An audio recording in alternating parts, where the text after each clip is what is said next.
Tous ceux-là qui sont venus trouver Jésus-Christ.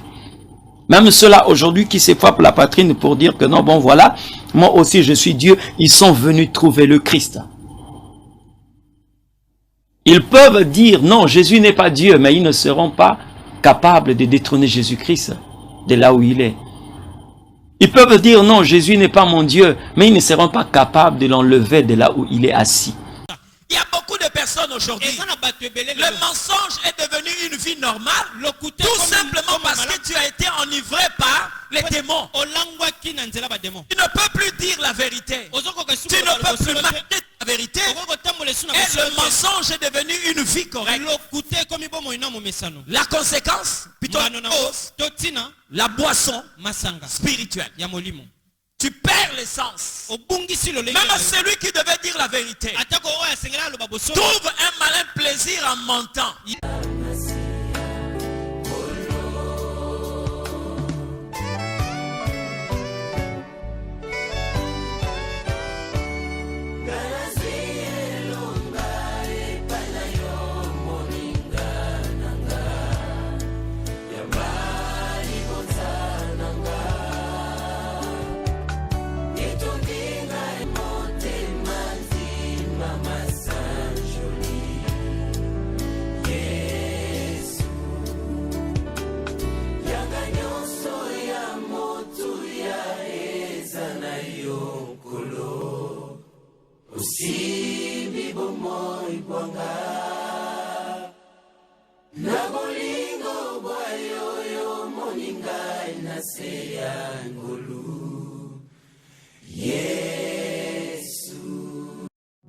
Spirit, lead me where my trust is without borders. Let me walk upon the waters wherever you would call me. Take me deeper than my feet could ever wander, and my faith will be made stronger in the presence of. Come on, let it be your prayer.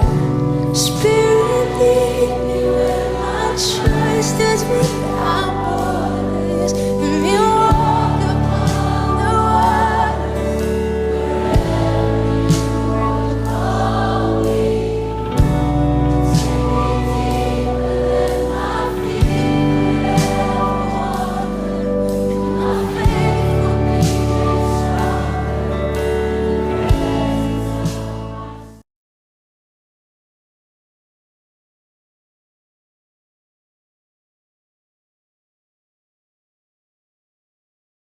will be made Toi, ne le tue pas après une journée. Ne le tue pas après une journée. C'est hier qu'il est né, aujourd'hui il est mort. Non, non. Amen. Que l'Éternel Dieu te bénisse. Je crois que nous sommes en train de poursuivre cet enseignement que nous avions commencé, le dernier de l'année. Le thème de ce séminaire, comme je l'ai dit depuis le premier jour, donne-moi donc cette montagne dont a parlé l'Éternel. Donne-moi donc cette montagne dont a parlé l'Éternel. Pour ceux qui ont été là le premier jour, ils n'auront pas à se poser certaines questions parce que tout a été déjà peut-être répondu dès le premier jour. Mais que le Seigneur t'accorde aussi cette grâce, toi qui as commencé aujourd'hui. Que le Saint-Esprit de Dieu nous communique ce qu'il a réservé pour chacun de nous. Josué chapitre 14. Le verset 10 jusqu'au verset 12. Josué chapitre 14. Du verset 10 jusqu'au verset 12. Si tout le monde est là, nous allons lire la parole du Seigneur. La Bible dit: Maintenant voici, l'Éternel m'a fait vivre comme il a dit. Il y a 45 ans, l'Éternel a parlé encore à Moïse lorsqu'Israël marchait en plein désert. Et maintenant voici, je suis âgé de 85 ans. Je suis encore vigoureux comme au jour où Moïse, serviteur de l'Éternel, m'envoya. J'ai autant de force que j'en avais alors, soit pour combattre, soit pour sortir et pour entrer. Verset 12. Donne-moi donc cette montagne dont l'Éternel a parlé dans ces temps-là, car tu as pris, alors qu'il s'y trouvait des Anakim et qu'il y eut des villes grandes et fortifiées. L'Éternel sera peut-être avec moi et je le chasserai comme l'Éternel a dit. Nous disons Amen. Que le Seigneur Dieu soit béni. Je l'ai dit, ces paroles sortent de la bouche d'un serviteur. C'est Caleb qui est en train de parler de la sorte. Pour vous rafraîchir la mémoire, l'histoire c'était que lorsqu'Israël était en train de marcher vers la terre promise, ils sont arrivés au désert. Et dans le désert, l'Éternel a voulu bien que ce peuple-là puisse visiter le pays dont il leur avait promis. Comme ils ne pouvaient pas aller tous, il a voulu qu'on choisisse un représentant par tribu et que ces représentants se retrouvent sur la terre promise pour aller explorer ou espionner le pays. Il a choisi chaque envoyé dans une tribu, donc il y en avait 12. Ils sont allés clandestinement. Ils sont entrés dans le pays de la promesse. Ils ont vu, ils ont visité, ils ont même pris des fruits. Et quand ils sont venus dans le désert, ils ont présenté devant Moïse et tout le peuple les fruits qu'ils avaient pris dans Canaan. Donc tout le monde savait que c'était un pays où coulait le miel tel que le Seigneur Dieu l'avait dit. Mais le problème c'est quoi? Lorsqu'ils sont entrés, ils sont venus trouver un peuple qui occupait la terre de Canaan. La particularité était beaucoup plus sur le fils d'Anak. Les Anakim, une race de personnes géantes. Ils n'avaient pas une taille normale. D'autres pouvaient avoir 3 mètres. 3 mètres et demi, 4 mètres. Non seulement qu'ils étaient élancés, mais ils étaient très forts. Mais, et ils ont découvert. Mais l'Éternel avait déjà vu cela. Et c'est l'Éternel le créateur de cette race. Quand j'ai dit le créateur de cette race, ça veut dire qu'il a permis que cette race-là puisse exister. C'est Genèse chapitre 6 qui nous montre l'origine de cette race. C'était des anges qui sont venus s'allier aux filles des hommes. Et ils ont eu des enfants. Ces enfants-là sont nés. C'était un croisement entre des personnes spirituelles et des personnes physiques. Il fallait qu'il y ait quelque chose qui témoigne que ces gens-là n'avaient pas seulement le naturel, mais il y avait quelque chose d'autre. Ils sont sortis géants parce que les gens qui avaient apporté la sémence n'avaient rien de naturel. Non seulement qu'ils étaient méchants, plutôt géants, ils étaient aussi très méchants et très forts par rapport à leur posture. Cette race a continué à se perpétrer. Et jusqu'au moment où Moïse va recevoir la mission de la part du Seigneur de sortir le peuple d'Israël de l'Égypte. Mais ils ont aussi peuplé Canaan. Cette race avait peuplé Canaan. Ils pouvaient se retrouver partout. Mais leur fief, leur quartier général, c'était sur cette montagne. Vous comprenez? Et Caleb faisait partir des gens qui avaient visité cette montagne. Quand les 12 sont venus, ils ont fait rapport à Moïse. Le pays est bon, reposant, fertile. Mais Nous avons trouvé là un peuple, les fils d'Anak. Nous sommes comme des sauterelles à leurs yeux. Et d'autres personnes ont commencé à vanter leur qualité. Alors la Bible dit, le peuple commençait à se décourager. Alors mais comment nous allons prendre un tel pays? Comment nous allons prendre une telle nation? Mais parmi les 12, 2 se sont démarqués. Il y avait Josué et Caleb. Ils ont dit au peuple, si l'Éternel nous a promis cette nation, malgré la présence de ces gens-là, Dieu est tellement fidèle. Il nous donnera cette nation. Il nous donnera cette nation. Ces paroles sont arrivées jusqu'à l'Éternel. Dieu va parler à Moïse. Il dit à Moïse, dis à ce peuple, la génération de tous ceux qui ont murmuré et les 10 espions, cette génération mourra dans le désert. Ils ne prendront pas possession des Canaan. Mais j'ai trouvé bon l'attitude de Josué et de Caleb. Ils resteront. Et ce sont eux qui prendront possession des Canaan. Et l'Éternel Dieu dit à Moïse, dit à Caleb, la terre qu'il a foulée, c'est cette terre que je veux lui donner. Mais la terre que Caleb a foulée, c'était la terre où c'était le quartier général de fils d'Anak. Là où il demeurait, c'était sur une montagne. C'est là où Caleb était parti visiter. Et au lieu que Dieu lui donne un morceau facile, Dieu lui donne ce peuple-là. Il dit, tu vas prendre cette terre entre les mains de ce peuple fort et puissant.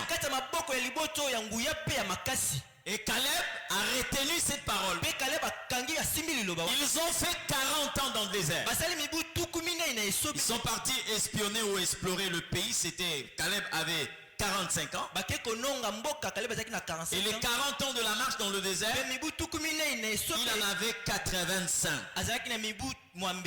Écoutez-moi très bien. Je l'ai dit le vendredi. Dieu ne vous fait jamais de promesses qui sont moins fortes que vous. Les promesses que vous recevez de la part du Seigneur paraissent toujours plus fortes que vous. Les promesses que vous recevez sont toujours plus grandes que vous. C'est là où vous voyez beaucoup de personnes reculer là où ils devaient avancer. Comprenez ce que je dis? Beaucoup de personnes se découragent parce qu'on regarde à ses propres capacités, mais on ne regarde pas aux capacités de celui qui a fait la promesse. Et c'est comme ça que plusieurs personnes reculent là où l'Éternel Dieu leur a préparé un terrain qu'ils doivent normalement découvrir en avançant.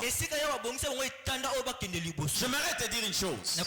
Écoutez-moi très bien. Vous savez, il y a des personnes aujourd'hui, si l'Éternel Dieu vous fait une promesse, cette promesse commence à vous faire vivre. Voyez ce que Caleb a dit ici. Il dit maintenant voici. Maintenant voici, il parle à Josué. Parce que Josué avait pris la succession de Moïse. Et lui devait normalement prendre la terre que Dieu lui avait promis. Il dit voici maintenant que l'Éternel m'a fait vivre. Pourquoi Dieu a fait vivre Caleb aussi longtemps qu'il a détruit ceux qui étaient partis avec lui? Parce qu'ils n'avaient pas reçu une promesse qui peut leur faire vivre. Mais ces deux choses fonctionnent d'une manière antagoniste. C'est-à-dire c'est des choses qui se complètent. La promesse te fera vivre. Mais toi aussi tu as le devoir de faire vivre la promesse. Vous comprenez ce que je dis? Il y a des gens qui sont sur terre tout simplement parce que l'Éternel sait que ce qu'il a déclaré dans ta vie ne s'est pas encore accompli. Tu peux partir comme tout le monde. Il y a des gens qui sont retenus sur la terre. Tout simplement parce que Dieu veut leur prouver sa fidélité. J'ai toujours l'habitude de le dire. Si on peut exposer une orange au marché, ce n'est pas à cause de sa couleur. Vous comprenez ce que je dis? Ce n'est pas à cause de sa forme, mais à cause de ce qui est intérieur. Vous comprenez ce que je dis? Donc dans votre vie, Dieu va permettre que vous puissiez être mis de côté lorsque tout ce qu'il a placé en vous sera utilisé. C'est comme une orange qu'on est en train de presser. Lorsque tout le jus d'orange est sorti, on peut maintenant balancer cette orange, balancer la peau, parce qu'on a déjà pris les résidus. C'est comme ça la vie de l'homme. Il y a des choses qui te retiennent sur la terre. Ce n'est pas parce que tu es spécial, parce qu'il y a quelque chose en toi qui doit témoigner la fidélité de Dieu. Vous comprenez ce que je dis? Oui, tu es comme un œuf. Aussi longtemps qu'on n'a pas pris le jaune d'œuf et le blanc d'œuf, on ne pourra jamais te mettre de côté. Si c'est une omelette, on va d'abord faire les omelettes et jeter la coquille. Si c'est un poussin qu'on est en train d'attendre, on attendra jusqu'à ce que le poussin soit formé. Alors la coquille va être jetée. Et c'est ça ta vie. C'est comme ça que je dis, la promesse te fait vivre. Permettez cette phrase parce que d'une manière directe je le dis, ça plutôt c'est une manière indirecte, mais d'une manière directe je te dirais, c'est lui qui te fait vivre, c'est le Dieu qui t'a fait la promesse. Mais et pourtant ce même Dieu là peut aussi faire vivre d'autres personnes. Mais notre raison d'existence, tel que moi je suis là, je me dis toujours, il y a des gens qui meurent moins âgés que moi. Il y a des pasteurs qui meurent. Vous comprenez? Il y a de ceux qui meurent. Ils n'ont même pas 3 jours. Ils n'ont même pas 15 ans. Alors pourquoi nous devons rester en vie? Est-ce que c'est parce que nous sommes spéciaux? Non. C'est parce que Dieu a déclaré certaines choses. Ces choses ne se sont pas encore accomplies. Parce que moi j'ai un cahier de songes. J'ai des choses que l'Éternel m'a dit. Alors si aujourd'hui je veux vers Dieu, je vais lui poser la question de savoir où est parti le songe que tu m'as fait voir avec des cheveux blancs. Or la Bible dit, Dieu n'est pas un menteur. Donc personne ne se présentera devant Dieu pour lui dire que tu m'as dit des choses que je n'ai pas vues. Personne. C'est pourquoi à un certain moment, il était capable même de donner à Abraham un fils Isaac malgré qu'il doutait. Parce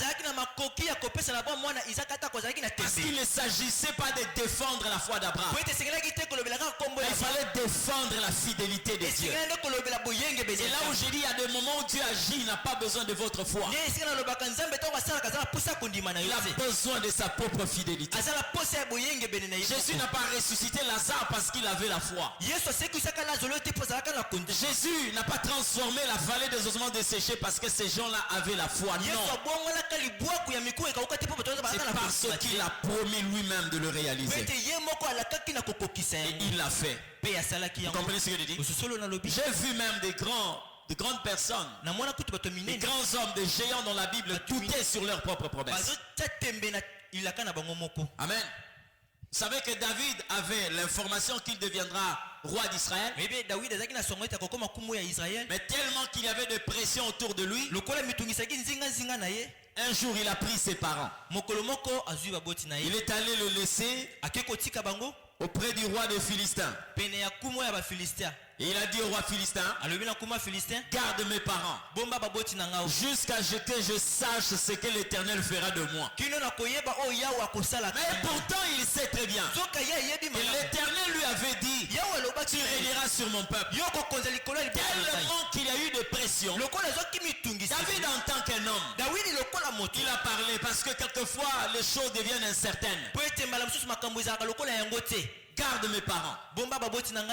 Je verrai ce que l'Éternel fera de moi. Mais toi tu le sais que Dieu a dit que tu deviendras roi. Écoute-moi très bien. Vous savez, les oreilles peuvent entendre une promesse. Mais quand les yeux voient, ça peut pousser à la bouche de déclarer le contraire de ce que vous avez entendu. Mais que l'Éternel te fasse grâce. Que tu puisses discipliner ces trois organes dans ta vie. Discipline les yeux, discipline les oreilles et discipline ta bouche. Il ne faut pas pousser tes oreilles entendre ce que Dieu ne dit pas. Ne pousse pas tes yeux à croire ce que le contraire de ce que l'Éternel a dit. Et ne permets pas à ta bouche de dire ce que Dieu n'a pas dit. Alléluia. Amen. Lorsque vous regardez dans la Bible, vous allez vous rendre compte que la promesse de Dieu a fait vivre certaines personnes. Il a dit à Siméon, toi tu ne mourras pas jusqu'à ce que tu n'aies vu le Shiloh d'Israël. Même si une épidémie pouvait se déclencher en Israël, une épidémie qui n'a pas de vaccin, pas de traitement, même si tu es à côté de Siméon, même si cette maladie se transmet par le contact, Siméon sera épargné. Ce n'est pas parce qu'il est extra, mais parce que moi je considère la promesse de Dieu comme un vaccin.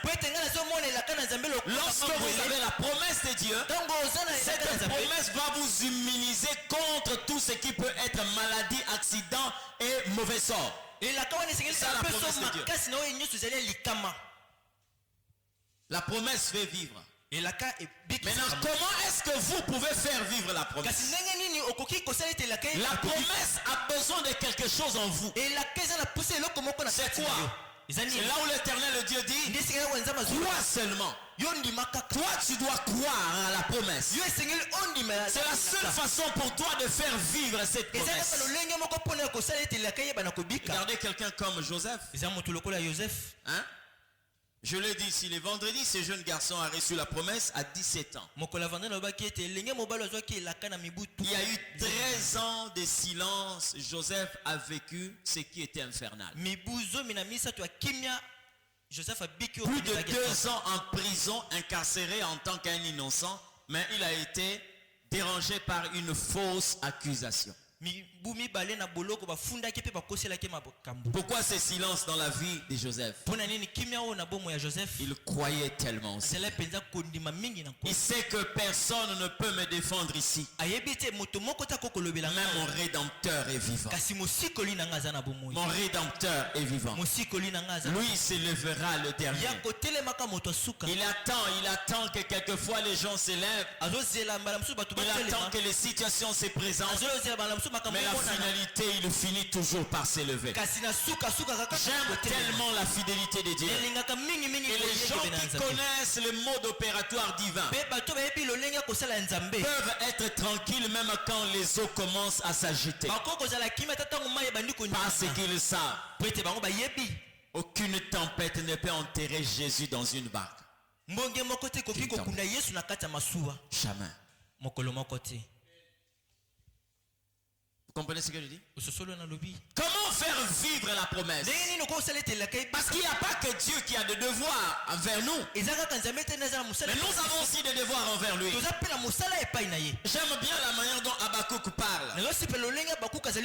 Habakkuk est en train de dire, J'étais à mon poste. Habakkuk chapitre 3.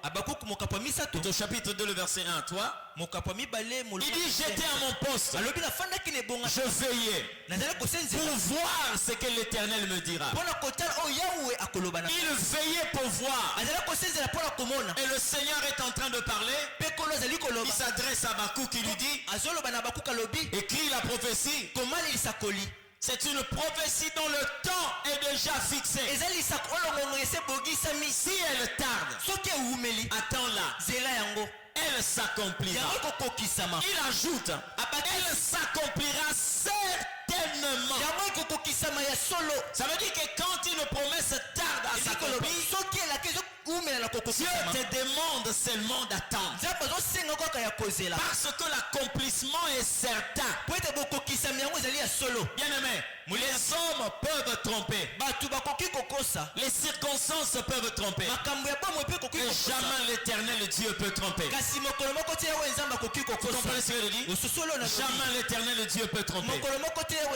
Si tu as déjà entendu quelque chose de la part de Dieu que cela ne s'est pas réalisé, je te dis que tu es un homme exceptionnel.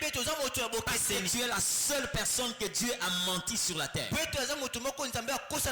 Si Dieu t'a promis et que cela ne s'est pas réalisé, moi je te considère une personne exceptionnelle. Parce que tu es l'unique dans ce monde à qui Dieu a fait une promesse et qu'il n'a pas pu réaliser. J'aimerais être avec toi au ciel ces jours-là. Et je vais demander au Seigneur qu'il soit témoin. Et toi tu as menti à mon frère, tu as menti à ma soeur. Il est là, il peut parler. Mais Dieu n'a jamais été un menteur. Ce qu'il dit, il finit par se réaliser. Ce que j'aime avec Dieu, quand il t'a promis, pendant que tu vivais, ces choses ne s'est pas réalisées. Tu es mort. Dieu te ramènera à la vie pour accomplir ce qu'il a dit. Ça c'est la fidélité de Dieu. Alléluia. C'est la fidélité de Dieu. Et vous savez quoi? Lorsque vous avez reçu la promesse, j'aimerais quand même vous parler pourquoi est-ce que certaines personnes arrivent jusqu'à perdre la foi. Parce que le mode opératoire divin démontre que la promesse, quand elle a pour origine Dieu, il y a toujours des circonstances qui vont vous entourer, qui vous donneront l'impression de donner le contraire de ce que Dieu a dit. C'est-à-dire quand il a parlé, Dieu a parlé, il n'a pas parlé aux circonstances, il n'a pas parlé au temps, mais Dieu t'a parlé toi. Tu vas te rendre compte, les choses qui seront autour de toi donneront toujours l'impression que c'est le contraire de ce que Dieu a dit. C'est pourquoi j'aimerais te donner un conseil. Avec la promesse de Dieu, vous savez bien aimé, il y a des personnes qui portent des verres correcteurs. J'ai prié Dieu que toute ma vie je ne puisse pas porter les verres correcteurs. Oui, je vais lire comme ça jusqu'à la fin. Je vais être comme ça jusqu'à la fin. Il y a des gens qui ont eu à porter les verres correcteurs et qui portent les verres correcteurs jusqu'à aujourd'hui. Mais il arrive des moments où quelquefois on prend le verre, on le dépose, on peut utiliser ses propres yeux, n'est-ce pas? Pour manger, pour se laver. Mais quand il faut peut-être lire ou suivre la télé, on met le verre correcteur. Je te donne un conseil. Si tu reçois la promesse de Dieu, dépose tes yeux. Porte les lunettes de Dieu. Parce que les yeux vont toujours te faire voir le contraire de ce que Dieu a dit. C'est là où nous sommes dans la réalité. Mais la promesse de Dieu est dans la vérité. Or la réalité peut être différente de la vérité. Mais ce que vous devez retenir, c'est que quelle que soit la divergence entre la réalité et la vérité, la réalité finit toujours par rejoindre la vérité. Regardez la vie de Joseph. Hein? Joseph, Dieu lui promet l'élévation. C'est une montagne. Mais Joseph se retrouve dans un puits. Il attendait la montée. Mais il va se retrouver dans des descentes. Regardez la vie d'Abraham. Dieu lui donne le nom d'Abraham. Abraham. Mais Sarah dit à Abraham, je suis avancé en âge.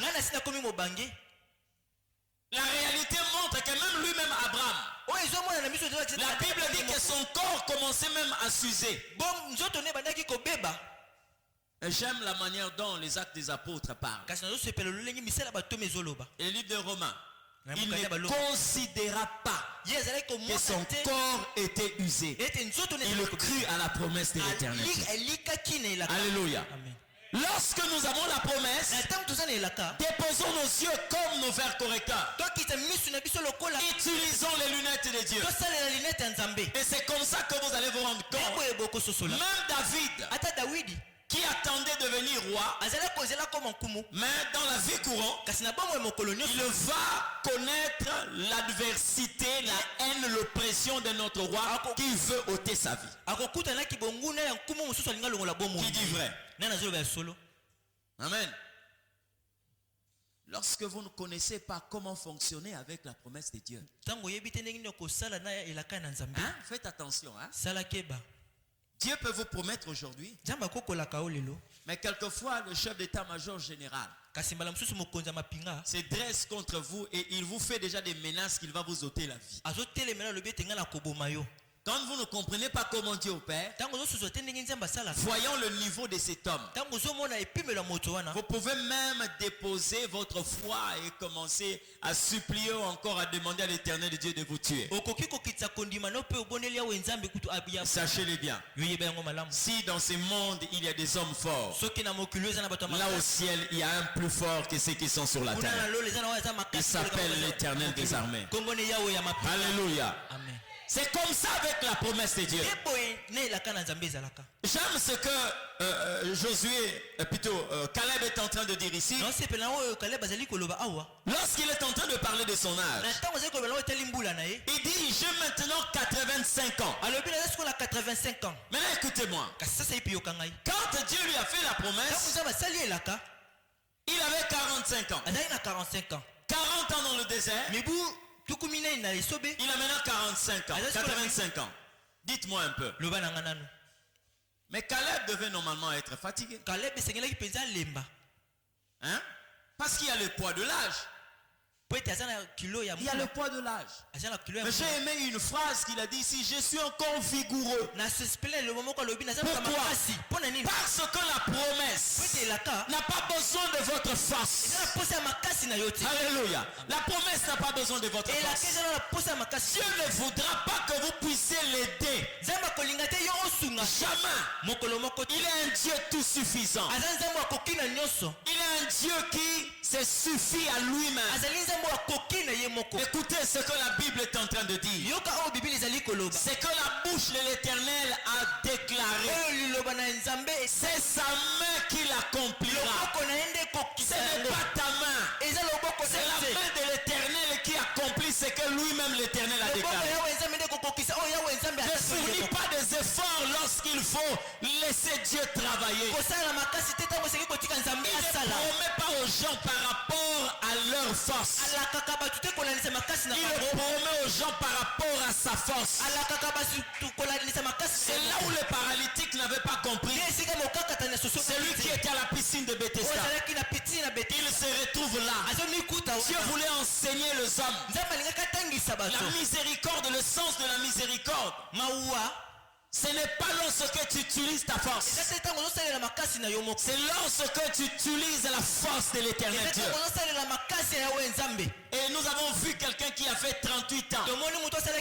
la piscine de Bethesda. Parce qu'il ne comprenait pas. Et il faisait partir de la race de ceux qui doivent vaincre, non par leur force, mais par la force de l'éternel Dieu. Il dit Seigneur, quand j'y vais, une autre personne descend avant moi. Laisse ceux qui utilisent leur force utiliser leur force.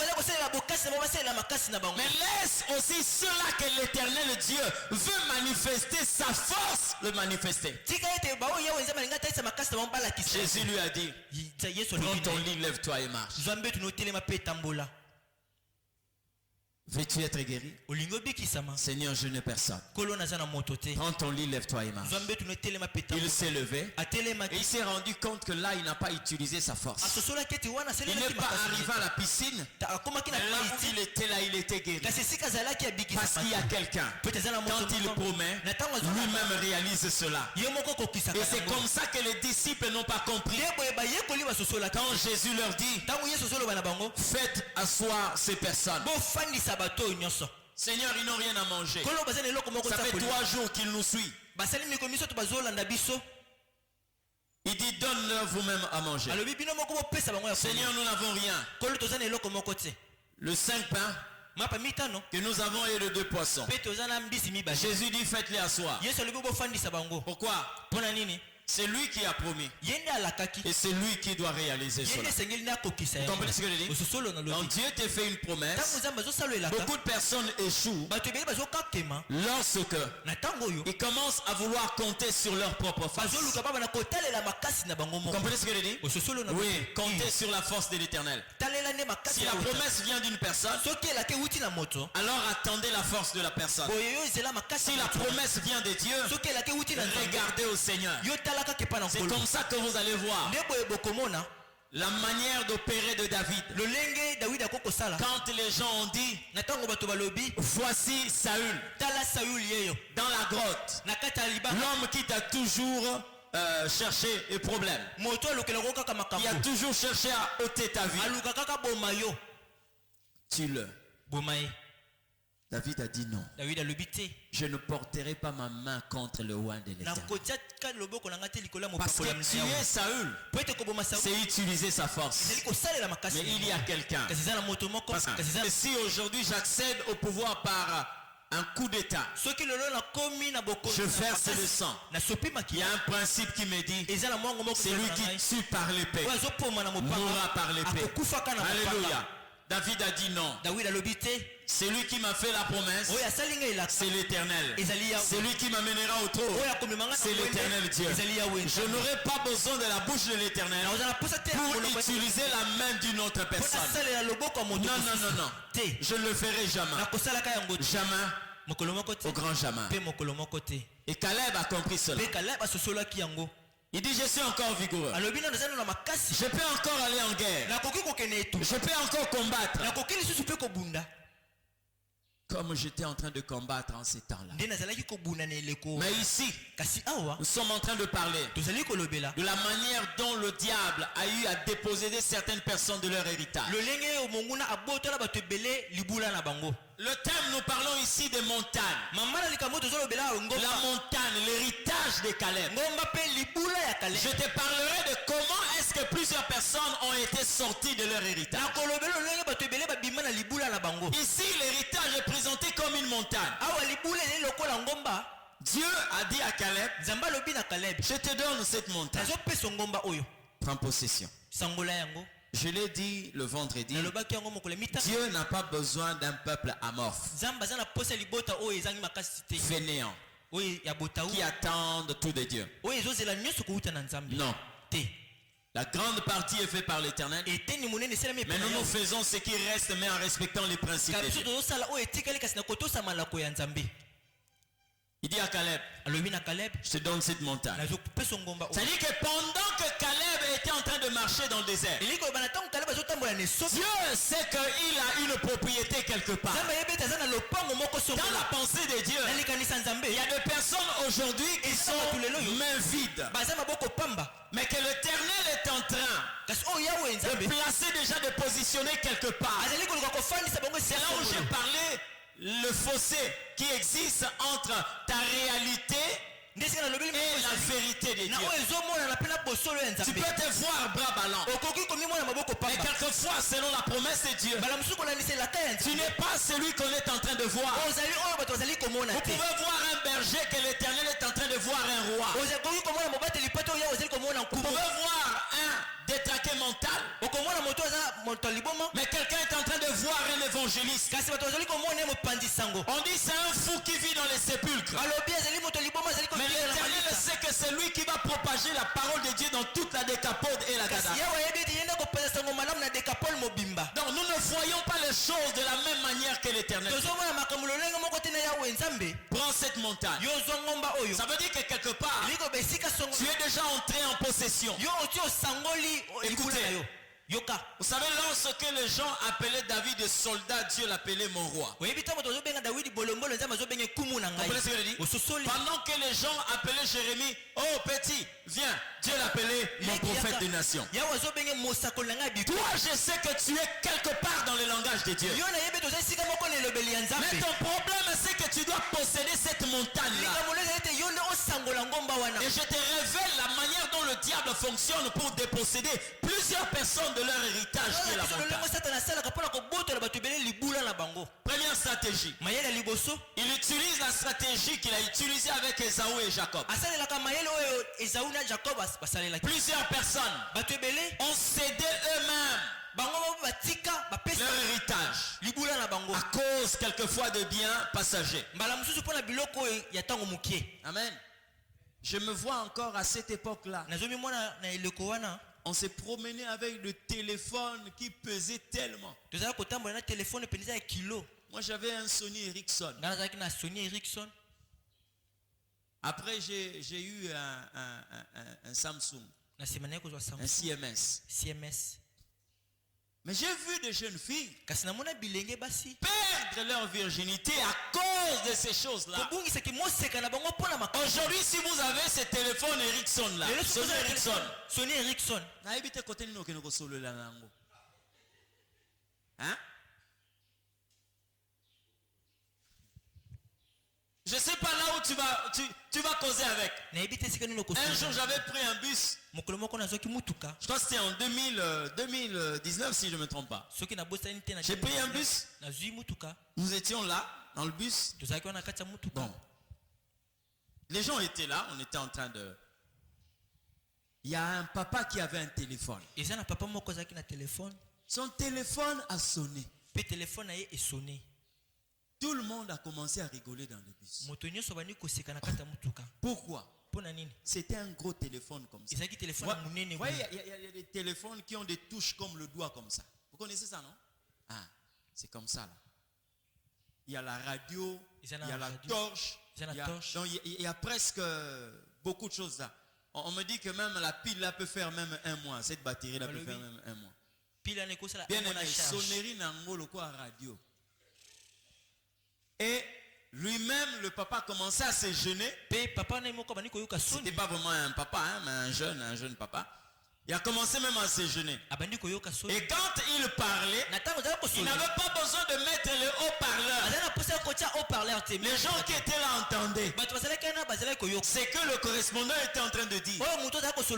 Les gens commençaient à rigoler. Quand il a fini la causerie, certains disaient... Au téléphone à Kala, au téléphone. Au lieu que même ces gens-là lui laissent aussi tranquille, ils ont encore appelé pour la deuxième fois. Et ça devenait comme une distraction dans le bus. Amen. Mais il y a des gens qui ont vendu leur âme à cause de ça. Bien-aimé, je te dis ceci. Le siècle passera. La modernité passera. À cette époque-là, c'était la science de cette époque. Mais aujourd'hui, c'est que les gens appellent le téléphone de la première génération. Qui en a? Olaram a été supprimé sur le téléphone de première génération. Naza, téléphone de la première génération. Qui en a? Personne. À l'église ici, personne n'en a. Ah, ça, Android. C'est pas ça.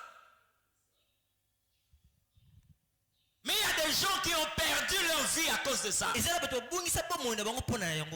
La première stratégie du diable. Admettons que Esther, à cette époque-là, n'avait pas protégé sa virginité. Or, le destin de sa vie, elle allait devenir reine. Mais avant de devenir reine, la sélection, le choix, le critère de sélection, c'était que la jeune fille soit vierge. Oui, je veux bien, tu es belle. Tu peux garder la beauté. Mais pourquoi tu as détruit ta virginité? Il n'y a pas que les femmes, il y a aussi les hommes. Des gens qui ont détruit aussi leur destin. Comme Ésaü. Il a préféré donner le droit de naissance à cause d'un plat de lentilles. Donc je comprends par là que des gens comme Ésaü ne peuvent pas réussir parce que le destin demande à un certain moment que vous soyez capable de jeûner. Mais Ésaü est incapable même de jeûner. Comment une telle personne peut garder son héritage? La deuxième stratégie du diable, il a procédé avec Naboth. Akab est venu dire à Naboth, donne-moi ton héritage, ta vigne. Non, donne-moi ta vigne. Ton héritage. En échange, soit je te donne de l'argent ou soit je te donne une meilleure vigne. Combien de personnes ont eu à perdre leur héritage par échange? Ils sont nombreux. Amen. Ils sont nombreux. Ils sont nombreux. Hier, j'étais en train de suivre un élément sur Internet. C'est un rappeur qui est en train de chanter. Moi, je n'ai pas l'habitude de suivre ces choses. Mais j'ai vu le titre. Regardez ce qui se cache dans le rap. Voilà les inquiétudes d'un rappeur déjà dans la gloire mais qui est en train de pleurnicher. Je suis entré et il dit le succès c'est la souffrance, la gloire c'est l'enfer. Pourquoi il dit ça? Vous savez pourquoi? Parce que ces gens-là, on leur a présenté le succès en échange de leur âme. Ils ont vendu leur âme au diable. Et ils ont un cri. Ça, c'est beaucoup plus... bon, en fait, il n'y a pas que des rappeurs, il y a beaucoup de personnes qui ont un cri qu'ils utilisent souvent. Ils parlent de Shaitan. Mais il dit tellement vite que vous ne pouvez pas détecter cela. Or, Shaitan, en fait, c'est Satan. Mais ils sont en train de célébrer quelqu'un. Ils ont vendu leur âme au diable en échange de la gloire. Mais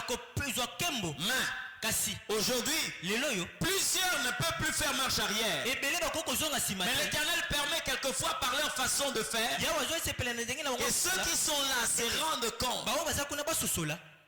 Ce qui est meilleur, ce n'est pas ce que vous voyez là-bas. Vous pouvez le voir avec des immeubles, avec des jets privés. Vous pouvez le voir avec des véhicules qui coûtent tellement cher. Mais c'est des gens qui vivent en prison. Et ils commencent à le déclarer. Et vous voyez les gens quelquefois sans discerner. Ils sont en train de danser. Or, lui est en train de déplorer sa souffrance. Il est en train d'implorer sa douleur. Alléluia. Ils ont vendu leur héritage. Mais je bénis Dieu. Naboth a préféré mourir que vendre son héritage. La troisième stratégie, c'est celle que nous sommes en train de dire aujourd'hui. Il fait quoi? Il sait que ça c'est ton héritage.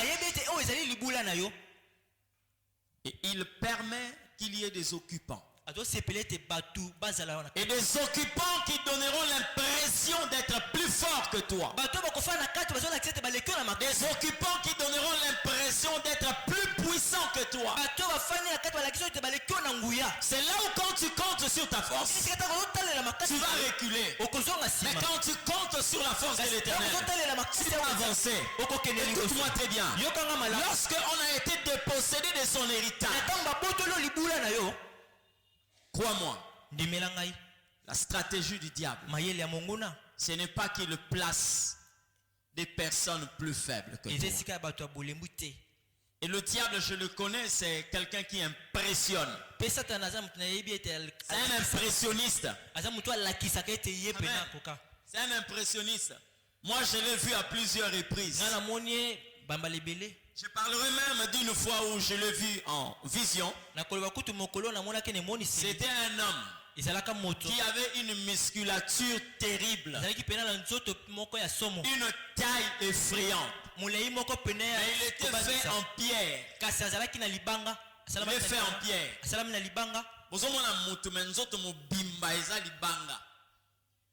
Donc, on a les signes qu'on bête à imbatate.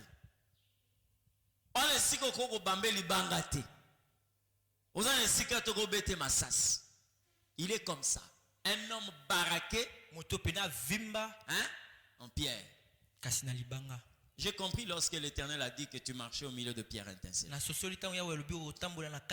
Vous voyez devant tout ce qu'il est en train de présenter là. Il suffisait seulement de lui dire au nom de Jésus. Je l'ai vu projeté d'une drôle de façon. Je ne l'ai pas touché. On n'a pas combattu. Je n'ai même pas transpiré. Et quand le Saint-Esprit de Dieu m'a rappelé, ne voit pas tout ça. L'arme qui le détruit, c'est le nom de Jésus. Malgré sa taille et sa forme, je lui ai dit au nom de Jésus. Il a été projeté loin. Projeté. C'est un impressionniste. Il te donne l'impression d'être. Et il n'est pas ce que vous êtes en train de croire. C'est-à-dire le diable dans sa façon d'agir. Il travaille l'homme ici. Et un prédicateur a bien expliqué le verset qui dit que le diable rôde tout autour de vous comme un lion rugissant. Vous connaissez le rugissement d'un lion? Lorsque un lion rugit dans la forêt, même les marmottes, même les rats fuient. Tout le monde cherche une cachette. Et les éléphants, et les serpents, les girafes, tout se disperse quand le lion rugit. Maintenant la Bible dit, lui il est en train de rôder tout autour de nous comme un lion rugissant. Sa mission c'est quoi? Quand le lion rugit, c'est pour faire peur. Mais il est en train de rôder tout autour de nous comme un lion rugissant. Il veut travailler votre pensée. J'ai aimé l'intervention de cet homme de Dieu. Il a dit, ce verset veut dire ceci. Le diable en réalité c'est une souris mais qui a appris à crier comme a poussé grandement comme un lion. Il a appris à rugir comme un lion. Et c'est une souris qui a un mégaphone. Il a un mégaphone. Et il est en train de rugir comme un lion. Mais quand c'est comme ça, n'utilisez pas les oreilles, mais utilisez les yeux. Vous comprenez ce que je dis? Lorsque vous allez le voir, vous allez vous rendre compte que ce n'est qu'une souris. Au lieu de vous faire peur, ça deviendra un sujet qui va commencer à vous distraire. Vous comprenez ce que je dis? Et c'est ce qu'il fait. Il fait de sorte que la montagne soit occupée par des géants. Mais des géants que l'Éternel a déjà diminués. Alléluia. C'est pourquoi à un certain moment, prie l'Éternel Dieu qu'il te donne les yeux du royaume. Tu verras un terrain plat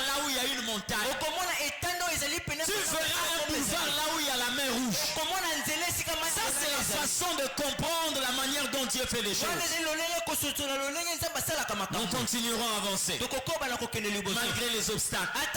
Nous continuerons à évoluer. Qu'est-ce qui a fait que David puisse défier Goliath? Et pourtant Dieu n'a pas réduit la taille de Goliath. Et David a refusé de regarder avec ses yeux. Cette situation m'a tellement dépassé. L'Éternel m'a dit, tu es plus que vainqueur. Je n'avance pas par rapport à l'obstacle, mais j'avance par rapport au témoignage de Dieu. Je suis plus que vainqueur. Même quand il y a un baobab qui est devant moi, je vais continuer à avancer. Ce n'est pas par rapport à la taille de baobab, mais c'est par rapport à ce que j'ai entendu de l'Éternel. Tu es plus que vainqueur. Je vais continuer à avancer. Écoute-moi très bien. Dans la vie, je dis bien dans la vie, ne sois pas fort pour perdre. Sois fort pour gagner et sois faible pour perdre. C'est-à-dire ton destin demande que tu puisses avoir la force de gagner et avoir la faiblesse de perdre. C'est-à-dire quand il faut perdre, tu as la faiblesse. C'est-à-dire tu perds difficilement, mais tu gagnes facilement. C'est comme ça que l'Éternel Dieu veut te voir. Ne sois pas parmi les gens qui sont forts pour perdre, mais faibles pour gagner. À quoi te servent toutes ces promesses? À quoi te servent toutes ces promesses? C'est pourquoi à un certain moment, devant un défi, chaque personne doit douter. Même moi, je peux douter. Mais je doute de quoi? C'est là le problème. Il faut douter de tes faiblesses, mais ne doute jamais de ta force. Alléluia. Doute de tes faiblesses. Et quand l'ennemi te fait savoir,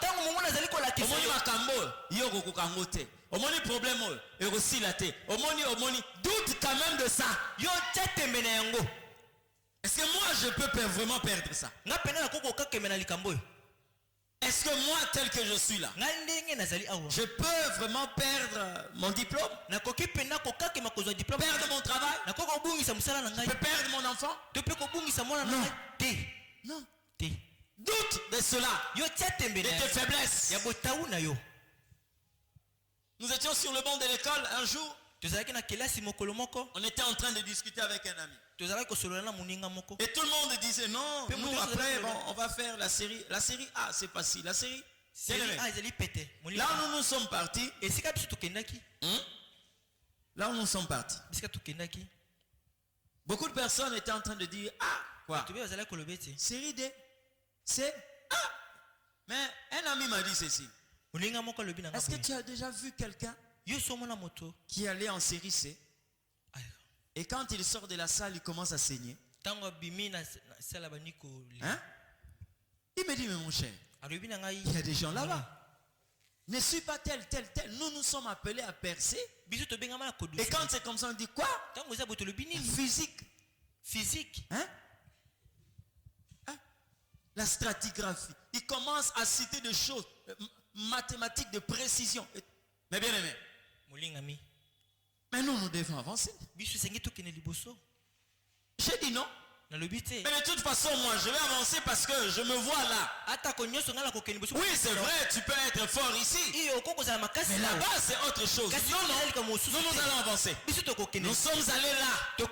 Nous avons percé. Et nous avons fini là. À un certain moment, il faut douter de tes faiblesses. Non, je doute fort que je peux perdre ça. Je doute fort que moi, je peux manquer telle chose. Je doute fort que moi, je peux tomber. Je doute fort que moi je peux être pauvre. Pourquoi?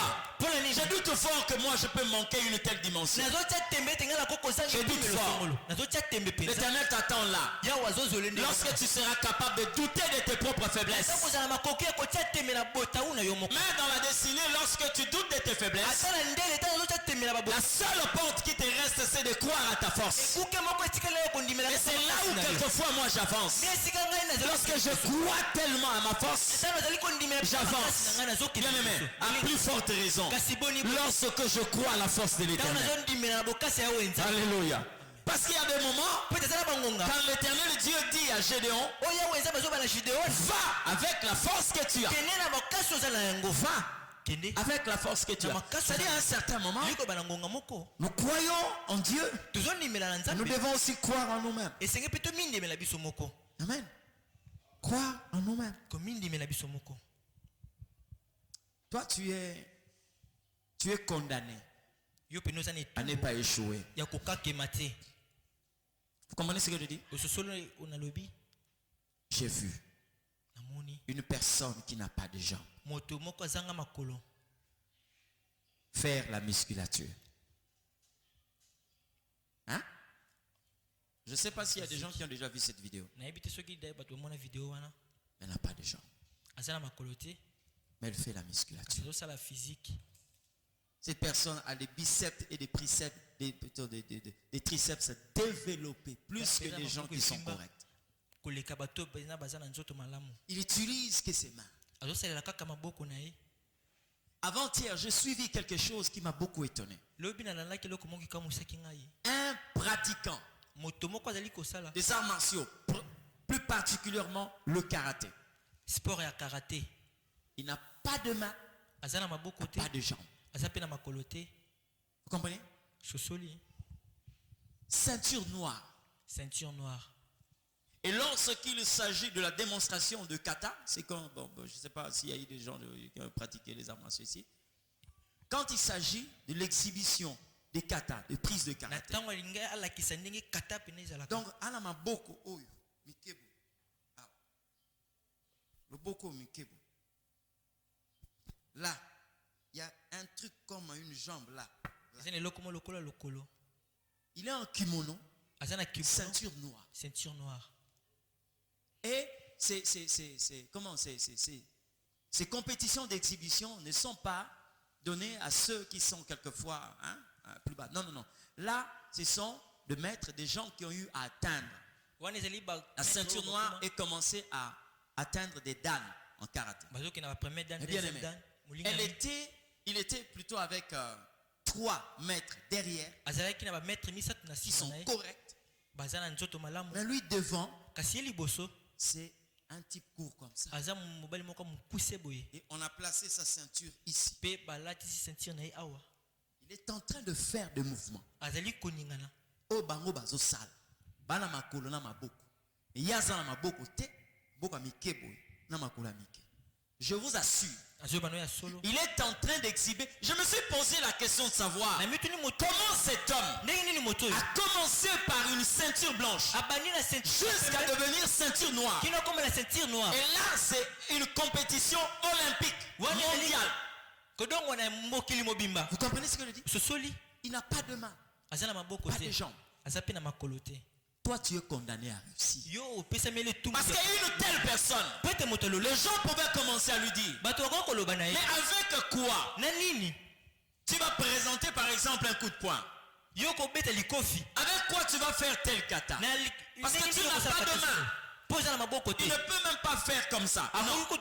Parce que ses petites mains, des bras sont comme ça. Il fait tout. Avec ses petites jambes. Il saute. Il prend la position comme les autres sont en train de prendre. Il fait 3 pas en avant. Il soulève ses petites jambes pendant que les autres sont en train de faire ça. Et il revient. Bien aimé, ça m'a dépassé. C'est quelqu'un qui est déjà dans une sorte de faiblesse. C'est quelqu'un qu'on peut qualifier de perdant. Mais il a refusé de croire à ses faiblesses. Non, non, je suis condamné à aller de l'avant. Je suis condamné à aller de l'avant. J'ai compris par là. La vie, ce n'est pas ici. Tout se passe là. Tout se passe là. C'est comme ça que je dis. La victoire ne commence pas d'abord. Lorsque vous ramassez quelque chose, vous prenez une arme. Mais la victoire commence ici. Ici, Et lorsque vous avez la victoire là, les gens ne peuvent voir que lorsque vous allez le déclarer.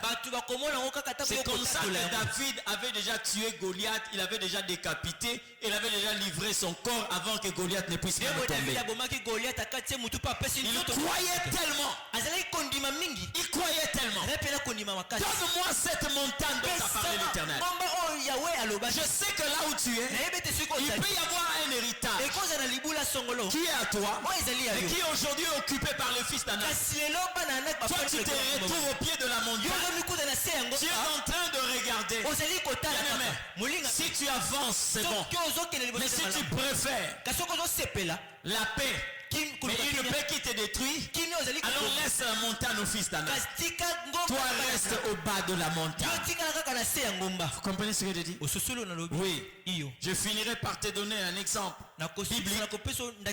Il y a un papa qui a refusé de léguer son fils aux Anakim. Cet enfant-là est né comme tout enfant. Il a commencé à grandir. Il y a une maladie qui a intervenu, l'épilepsie. Il commençait à tomber à tout moment. Et la pensée de l'ennemi, c'était toujours de le faire tomber soit dans l'eau, soit dans le feu. Un tel parent pouvait attendre seulement la mort de cet enfant. Mais il a refusé. Parce que l'enfant faisait partir de son héritage. Lorsqu'il a entendu parler de Jésus, il a mené cet enfant-là vers Jésus. J'aime la foi de cet homme. Quand il amène l'enfant vers Jésus, il ne trouve pas Jésus, mais il trouve ses disciples. Et les disciples ont tenté de chasser cet esprit. L'esprit n'est pas parti, mais le Père n'a pas rebroussé chemin. Il n'a pas baissé ses bras. Il est resté là. Pendant que Jésus était sur la montagne, il est resté là. Il attendait le Christ. Je voudrais dire à une personne, lorsque vous venez en ces lieux, la personne que vous voulez voir, ce n'est pas le pasteur. Celui que vous voulez voir, c'est celui qui est plus grand que le pasteur.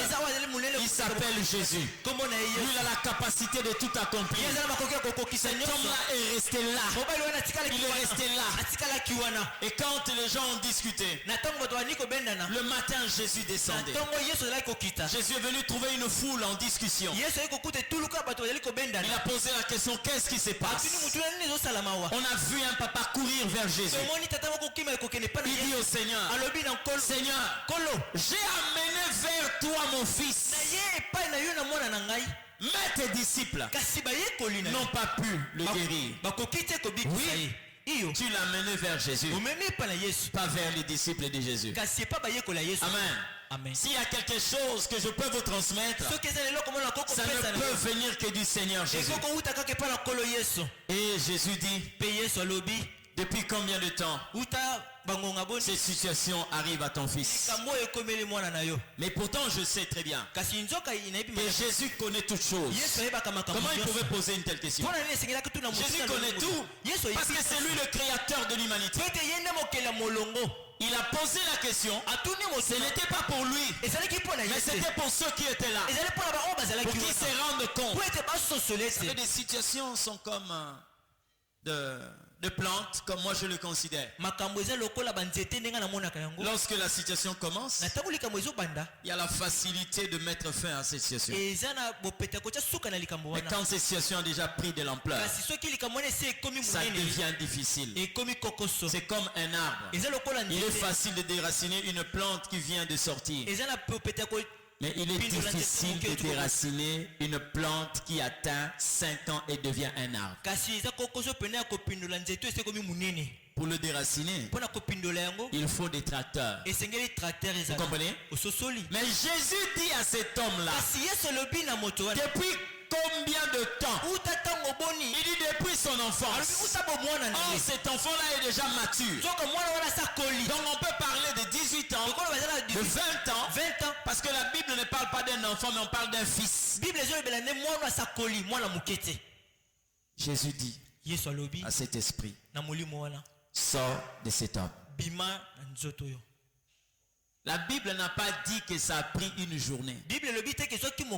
Sors de cet homme. La Bible dit, à l'instant même, l'esprit sort. Vous comprenez? Donc un arbre qui pouvait faire 15 ans, 20 ans, Jésus l'a déraciné comme une plante. Pourquoi? Parce qu'il a reçu un nom qui est élevé au-dessus de tout nom. Le nom de Jésus. Aucune puissance ne peut se dresser contre ces noms. Et tu dois comprendre, bien-aimé, cet homme-là n'a pas laissé la vie de son fils entre les esprits mauvais. Non. Il dit, je dois récupérer cette montagne. Cet enfant m'appartient. Lorsque je veux qu'il soit debout, il ne faut pas qu'un esprit vienne le faire tomber. Je dois récupérer son identité. Et il a mené cet enfant vers Jésus. Et Jésus a restauré la vie de cet enfant. Le Père a récupéré cette montagne. C'est ce que tu dois faire ce matin. Si tu t'es rendu compte que tu as perdu la montagne parce que tu as eu à faire le troc, le change, tu as vendu ton héritage, il y a possibilité de récupérer cela par la miséricorde de Dieu. Si tu t'es rendu compte aussi que tu as des adversaires plus puissants que toi, je te présente quelqu'un qui est plus puissant que tes adversaires. Il s'appelle Jésus. Ce matin tu vas prier le Seigneur.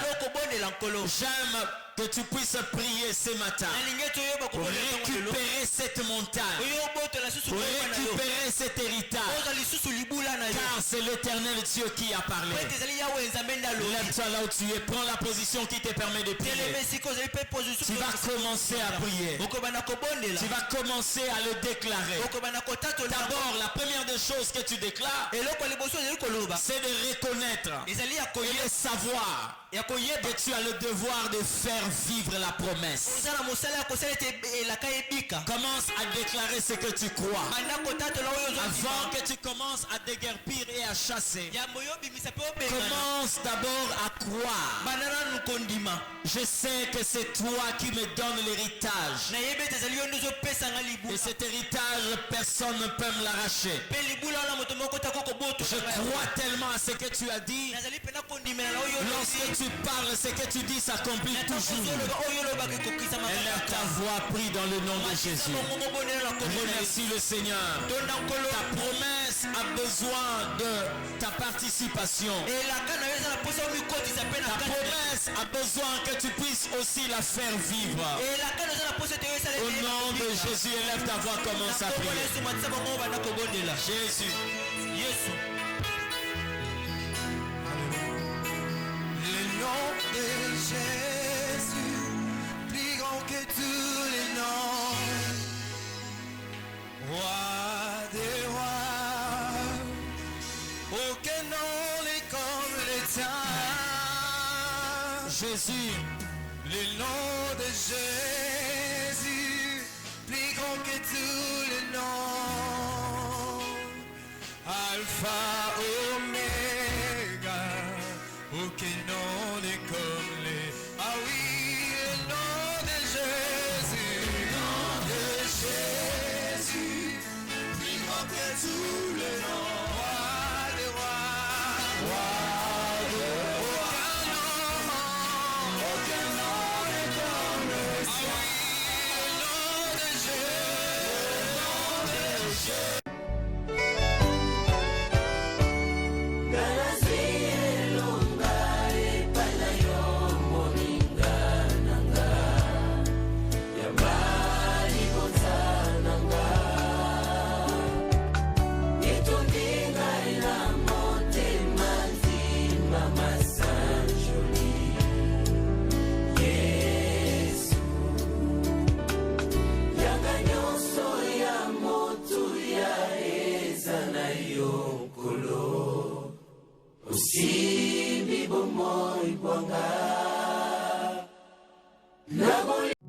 Spirit, lead me where my trust is without borders.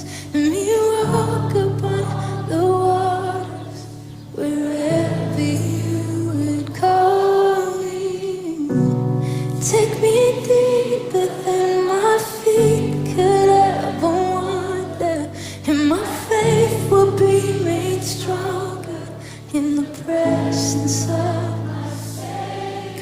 be your prayer. Spirit, lead me where my trust is without borders.